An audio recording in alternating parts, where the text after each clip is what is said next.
Hi everyone, সবাই কেমন আছো? সো সেকেন্ড পার্টে আমরা এসে পড়লাম শিখো এআই নিয়ে একটা এক্সাইটিং আপডেট। সো কতদিন হলো? মাসের মতো, 1 মাস হয়ে গেছে। সো 1 মাস আগে শিখো এআই এর বেটা ভার্সন আমরা লঞ্চ করেছিলাম। এনাম আরো কয়েকটা সুন্দর সুন্দর স্ট্যাটস দিবে আমাদেরকে যে লঞ্চের পর কতটুকু ইউসেজ হয়েছে, বাট আমাদের স্টুডেন্টস যারা ইউজ করতে পেরেছে অ্যান্ড সো ফার ওই ট্রায়ালে ছিল ওই বেটাতে অনেক অনেক খুশি, but lots of feedback is well. সবকিছুতে ফিডব্যাক থাকে আমাদের। সো এই ফিডব্যাক গুলো নিয়েই আজকে আমরা খুবই একটা এক্সাইটিং আপডেট এনেছি, multi modal capabilities. So multi modal বলতে আমরা এখন ইমেজও প্রসেস করতে পারি শিখো এআইতে, দ্যাট ইজ কারিকুলাম অ্যালাইনড এবং বাংলাতে আরেকটু স্মার্ট। সো এই দুইটা নিয়ে আমরা খুবই এক্সাইটেড। আজকে আমাদেরকে একটা সুন্দর ডেমো দিবে ইসমাম, আর এনাম তো আছেই যে খুবই খুশি বিকজ লাস্ট আপডেটের পর ওর অনেক ইউসেজ হয়েছে, ওর স্টুডেন্টসরা ওকে অনেক ভালো ভালো কথা বলতে পেরেছে। সো এনাম তুই কি কিছু শেয়ার করবি যে কিরকম গেল? জি ভাই, আমরা যেহেতু এটা বেটা ভার্সন ছিল, আমরা লিমিটেড অ্যাক্সেস দিছিলাম প্রায় 3571 জনের মতো স্টুডেন্টকে আমরা অ্যাক্সেস দিছিলাম। কিন্তু আমরা যেটা দেখতে পাইছি, যেটা আমরা মানে রিয়েলি এক্সাইটিং, সেটা হলো মাত্র 1 মাসের মধ্যে প্রায় 52,000 কনভারসেশন হয়েছে। দ্যাট মিনস 3,500 স্টুডেন্ট 52,000টা ডাউট সলভ করছে। নাইস। তাও আবার শুধু টেক্সট অনলি টাইপিং করে। ওকে। এখন আমাদের ফেসবুক গ্রুপগুলোতে আমরা প্রচুর রিকোয়েস্ট পেয়েছি যে ভাইয়া আমরা যদি ইমেজ শেয়ার করতে পারতাম তাহলে আমাদের টাইপ করা লাগতো না, কারণ আমরা জানি যে ইকুয়েশন টাইপ করা খুব টাফ, এবং ম্যাথমেটিক্যাল যে ইকুয়েশন গুলো আছে, কেমিস্ট্রি যে ইকুয়েশন গুলো আছে, সেগুলো টাইপ মানে ওরা টাইপ করতে গেলে কিন্তু বেশ প্রবলেম ফেস করছিল। মানে কি হাতে লিখতে পারবে? হাতে পারবে, আবার বইয়ের ছবিও তুলে দিতে পারবে। লাইক ইমাজিন করেন ম্যাট্রিক্সের একটা প্রবলেম, ম্যাট্রিক্সের প্রবলেম আপনি আসলে লিখবেন কিভাবে in a laptop or a phone, right? Very tough. So ওইটার জন্যই আমরা আসলে তখন থেকে কাজ করছিলাম যে কিভাবে এটাকে মাল্টিমোডাল সিস্টেমে নিয়ে আসা যায়, যেন শুধুমাত্র টেক্সট না, টেক্সট ছাড়াও যেন ইমেজ ফরম্যাটটাও কাজ করে। সো ওইটাই একটু ইসমাম দেখাবে। রাইট। সো আমরা 2টা এক্সাম্পল দেখবো যেটা নিয়ে আমরা আলাপ করলাম, বিকজ আমাদের যে গ্রুপটা আছে শিখবো জিতবো, যেটাতে তোমরা অনেকে মেম্বার, না হলে চলে এসো। সেই গ্রুপে আমরা দেখেছি যে আমরা টাইম টু টাইম না ছবি পাই, যেটা হচ্ছে জাস্ট খাতা কলমে লিখে ছবি তুলে দেয় আর বলে এনাম ভাইয়া ট্যাগ করে এটা সলভ করে দেয়। এখন এনাম ভাইয়া তো সলভ করে দেয়, বাট এরকম যদি দিনে 10,000টা আসে এটা টাফ হয়ে যায়। তো এরকম একটা সলিউশন আসলে লাগবেই, এটা আমাদের দরকার আছে। তো আমরা আসলে ম্যাথস দিয়ে শুরু করি ভাই, আপনি যেহেতু আছেন। তো আমাদের শিক্ষক এত তোমরা দেখেছো যারা যারা ইউজ করেছে এখন পর্যন্ত। প্রথমে আমরা আগে সাবজেক্ট সিলেক্ট করতে পারি, আমরা ম্যাথসে গেলাম। এখন নতুন একটা বাটন চলে এসেছে এখানে, যেখানে বেসিক্যালি ছবিটা সিলেক্ট করা যায়। সো তোমরা সবাই এটা ক্লিক করতে পারো, গ্যালারি থেকে ছবি দাও, খুবই সিম্পল। আমরা এখানে 2টা ছবি দেখি, আগে ম্যাথসটা একটু দেখাই। আমার হাতে লেখা মোটামুটি সুন্দর, তোমাদেরটা একটু ডিফারেন্ট হতে পারে, বাট এটা খুবই কমন। এরকম ছবি আমরা পেতেই থাকি ভাই, রাইট? যে তার বই খাতার মধ্যে লিখে দিচ্ছে ভাই, জাস্ট বলে যে 5 নাম্বারটা সলভ করে দাও। এখন এখানে কিন্তু 4 আছে, 5 আছে, 6 আছে। কেমনে আমরা আসলে এটাকে সলভ করব? ভেরি সিম্পল, আমরা জাস্ট এটাকে সিলেক্ট করব। আর কি লিখে দেওয়া যায় ভাই একদম সিম্পল ভাষায়, কজ এখানে যে বাংলায় লিখতে হবে ইংলিশও লিখতে হবে আমার তো কোনো, আমরা বাংলাদেশেই লিখি। 5 নং সলভ করে দাও, 5 নং সলভ করে দাও। ঠিক আছে। এন্ড আমরা কিছুক্ষণ সময় লাগবে, বিকজ ও তো আগে ছবি পেয়েছে, ছবিটাকে সে এখন চেঞ্জ করে আগে টেক্সটে আনবে, টেক্সট থেকে দেন সে বুঝবে যে 5 নম্বর আসলে কোনটা, দেন সে আমাদেরকে একটা পারফেক্ট উত্তর দিয়ে দিবে। এন্ড চলে এসেছে আমাদের উত্তর, গ্রেট। আমরা সলভ করতে বলেছিলাম 5 নম্বর প্রশ্ন, শুরুই করেছে সে 5 নম্বর প্রশ্নের সমাধান করা যাক।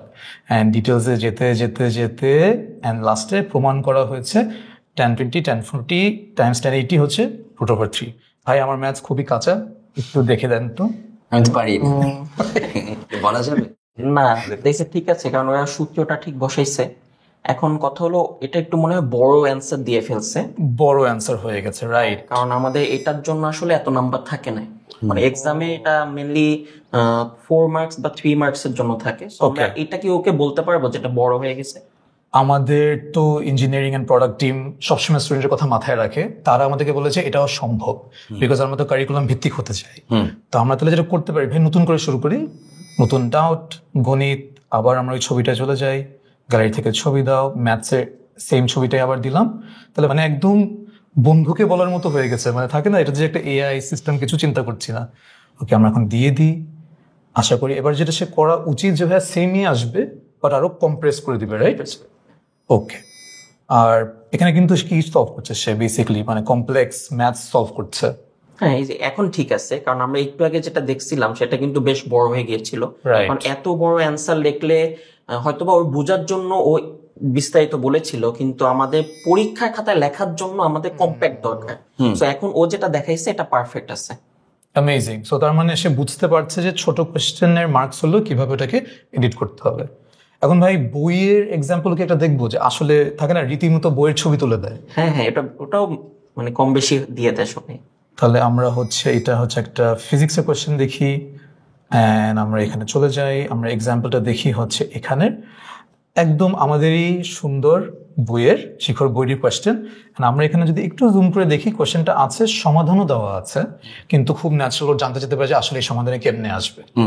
আমরা যদি জাস্ট এটাকে সিলেক্ট করে দিই আর এখানে বলি যে 6 নাম্বার আমাকে বোঝাও, রাইট? তখন চলে গেলাম আমরা ফিজিক্সে। আইডিয়ালি ও এটা এগেন পড়ে কনটেক্সট বুঝে, ওখানে 3-4টা কোয়েশ্চেন আছে, বাট ও স্টিল 6 নম্বরটাই আইডেন্টিফাই করবে অ্যান্ড করে আমাদেরকে এগেন, যেটা আমরা সবসময় বলে এসেছি, কারিকুলাম ভিত্তিক একটা অ্যান্সারের দিকে নিয়ে যাবে। আমরা যদি অ্যান্সার দিকে দেখি চলে আসছে, জাস্ট টুক লাইক মেবি 5 সেকেন্ড। 6 নম্বর প্রশ্নের উত্তর এটা এটা এটা, তাই এখানে লাস্টে একদম নাইস তাই। সুতরাং 6 নম্বর প্রশ্নের সঠিক উত্তর হলো 1.6। সো দুই ভাবেই পারে, হ্যাঁ, মানে হাতের লেখা বই whatever, as long as it's an image with clear writing. Clear writing, yes. আবার বেশি খারাপ হলে ইমেজটা একটু আমার মনে হয় চ্যালেঞ্জিং হয়ে যেতে পারে, টাফ হবে। ইয়েস, অসম। সো খুব শীঘ্রই আমরা আরো অনেক কিছু নিয়ে আসবো। এটা একটা বেসিক আমরা কয়েকটা এক্সাম্পল দেখাতে ছিলাম, আরো অনেক কিছু করা যায়। যাদের কাছে অ্যাক্সেস আছে তাদের কাছে অলরেডি তোমরা এটা পেয়ে গেছো, এবং সামনে আমরা এখন অ্যাক্সেস বাড়ানোর জন্য আসলে কাজ করছি। সো একটা তো হচ্ছে যে বেটা টেস্টিং এর জন্য কিছু অ্যাক্সেস। আসলে আমরা এত রিকোয়েস্ট পাচ্ছি সবার কাছ থেকে, শুধু স্টুডেন্টস না, এরকম হয়েছে যে টিচাররাও বলেছে যে এটা আমাদের জন্য সুবিধার হতো। হ্যাঁ, তো এই যে শিখো এআই যে আমরা বানাচ্ছি, এটা কিন্তু আসলে ছাত্রছাত্রীরাই যে বা শিক্ষার্থীদের জন্যই শুধু, মানে তোমরাও বেনিফিট পাবা অবশ্যই, কারণ ডাউট সলভিং, কিন্তু ডাউট কিন্তু শুধু তোমাদের থাকে না। এরকম হতে পারে যে আমি একটা টিচার, আমি খুব সুন্দর করে একটা কারিকুলাম ভিত্তিক একটা আনসার সাজানো চাই, এটার জন্য কিন্তু আমরা এটাকে ইউজ করতে পারি। So product and engineering team already কাজ করছে, আমরা এদিকে নিজেরাও কাজ করছি সেলস এন্ড মার্কেটিং থেকে, যে কিভাবে এটাকে আমরা এখন একটা প্রাইসিং প্রোগ্রামে ফেলাতে পারি। কারণ সত্যি বলতে একটা কষ্ট আছে, AI is not free. So এখানে একটা ইঞ্জিনিয়ারিং এফার্ট আছে পিছনে, অনেক কম্পিউটেশনাল কস্ট আছে, যে আমরা যে ডেটাবেস গুলোতে ইউজ করছি অ্যান্ড অ্যাকচুয়ালি সার্ভার কম্পিউটেশনটা যেটা লাগে, তো এগুলো সব মাথায় রেখে আমরা একটা খুব সিম্পল, খুবই অ্যাফোর্ডেবল একটা প্যাকেজ বের করব সামনে। একটা ডেডিকেটেড ওয়েবসাইট থাকবে শিখো এআই এর জন্য, এবং আপনি যদি শিক্ষক হন, আপনি যদি শিক্ষার্থী হন, আপনি যদি একজন অভিভাবক হন, যারা এটাকে ইউজ করে হেল্প নিতে পারবেন এবং তার সাহায্যে একটা বেটার লার্নিং এক্সপিরিয়েন্স পাবেন, প্লিজ আপনারা সবাই শিখো এআই ওয়েবসাইটটাতে যাবেন। So thank you. আজকের জন্য আমার মনে হয় খুব সুন্দর একটা ডেমো ইসমামের এনাম সময় দিয়েছো, অ্যান্ড আমরা আরো মজার মজার জিনিস ভেরি সুন তোমাদের কাছে নিয়ে আসবো। Thank you very much. Thank you.